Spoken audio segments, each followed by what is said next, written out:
GH and KH. What do they mean for the hobbyist? And what are these chemical symbols?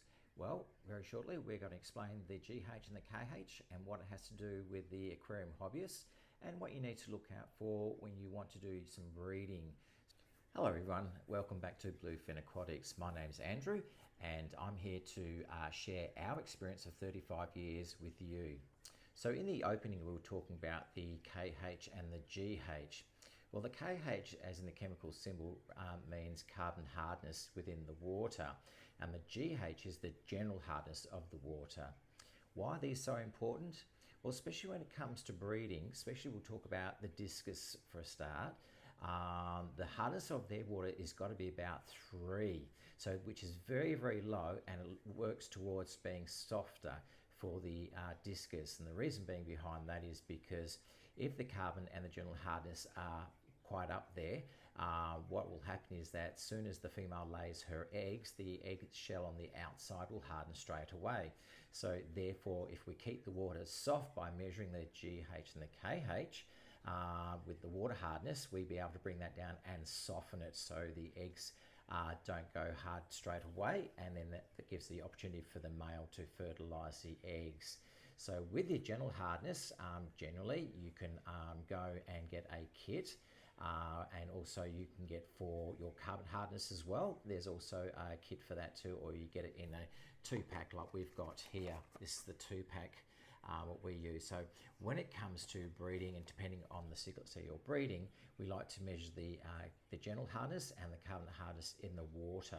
So that's what we look at to bring it down, because no point trying to breed your fish if you don't have the requirements for them to breed, and you'll be sadly disappointed if they don't fertilize the eggs properly because of this reason, that the water being too hard. So that's something just to look at when you do that. And the other thing is too, when we look at breeding fish, look at the background, look at their history in regards to how they breed. Are they a mouth brooder? Are they an egg layer? These things start to look at too, because sometimes in their hobby, especially with the egg layers, the males aren't always very quick to follow, especially with the discus, follow after the female has laid her eggs. We do sometimes, and we have experienced over the years, having lazy males. So therefore it gives the males a bit more opportunity, a bit more time to actually go and fertilize the eggs, especially if they're a new pair that really don't know what they're doing at that particular point.